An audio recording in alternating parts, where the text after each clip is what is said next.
Dans les années 80, elle était l'une des voitures françaises les plus folles jamais construites. Un moteur central, un look carré, des flammes à la sortie de l'échappement et un bruit capable de réveiller tout un quartier. La Renault Les 5 Turbo, une voiture de rallye devenue légende, menée à la victoire par Jean Ragnotti au Tour de Corse. 45 ans plus tard, Renault fait renaître le mythe. Mais en 2025, les choses ont changé.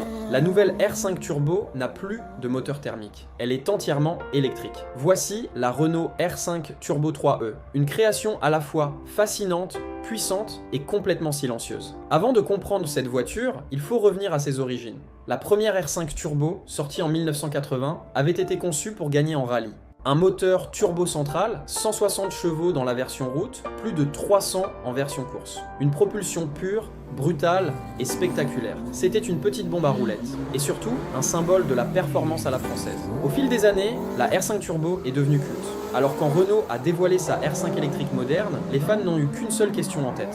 Et la Turbo, elle revient quand? C'est désormais chose faite. La R5 Turbo 3E a été présentée officiellement en 2025. Un hommage assumé à la version d'origine, mais repensée pour l'ère électrique. Esthétiquement, elle reste fidèle à la légende. Les ailes larges sont là, les phares ronds aussi, et les prises d'air rappellent clairement la R5 Turbo de rallye. Mais cette fois, tout est plus anguleux, plus massif, plus futuriste. Sous la carrosserie, c'est une toute autre histoire. Deux moteurs électriques, tous deux installés à l'arrière. Ensemble, ils développent 380 chevaux. Résultat, un 0 à 100 km/h en 3 secondes et demie. Et une vitesse de pointe qui dépasse largement les 200. La batterie fait 70 kWh. Elle offre environ 400 km d'autonomie. Et se recharge de 15 à 80% en un quart d'heure sur borne rapide. Sur le papier, c'est impressionnant. Mais dans la réalité, ce qui frappe le plus, c'est le silence. Lors de sa première apparition publique, au Tour de Corse historique, le public a été partagé. Les spectateurs s'attendaient à entendre rugir le moteur, à sentir l'odeur de l'essence et de la gomme brûlée. Mais cette fois, rien de tout ça. Juste le crissement des pneus et le bruit discret des graviers sous la voiture. Pour beaucoup, c'est déstabilisant. C'est comme assister à un concert de rock, sans guitare électrique, la performance est là, mais il manque quelque chose. Pourtant, sur le plan du pilotage, la voiture est redoutable. Le pilote d'essai Julien Soniernier parle d'accélération monstrueuse, d'un freinage chirurgical et d'un équilibre parfait pour le drift. Une vraie machine de précision, mais sans le rugissement qui faisait battre le cœur des fans d'autrefois. Sur le plan technique, c'est une œuvre d'ingénierie.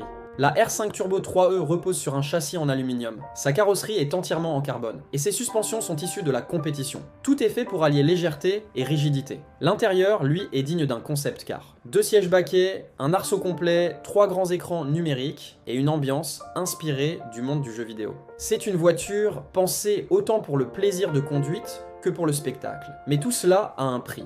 155 000 €, autant dire que seuls les collectionneurs auront la chance de l'ajouter à leur garage. Renault prévoit d'en produire 1980 exemplaires. Un clin d'œil à l'année de naissance de la première R5 Turbo. Et selon la marque, la moitié sont déjà réservées. Alors, la R5 Turbo 3E est-elle fidèle à l'esprit de la R5 originale? Sur le plan du design, absolument. Sur le plan des performances, elle va encore plus loin. Mais sur le plan émotionnel, c'est plus discutable. Les puristes regrettent la brutalité mécanique, le souffle du turbo et les flammes à l'échappement. Mais une nouvelle génération de conducteurs y voit autre chose. Une icône réinventée, une passion renouvelée et une vision moderne de la sportivité à la française. Finalement, la R5 Turbo 3E n'essaie pas d'imiter le passé. Elle le célèbre tout en traçant sa propre route. Une voiture d'hier, pensée pour demain. La Renault R5 Turbo 3E, c'est un paradoxe. Un hommage à la performance sans bruit.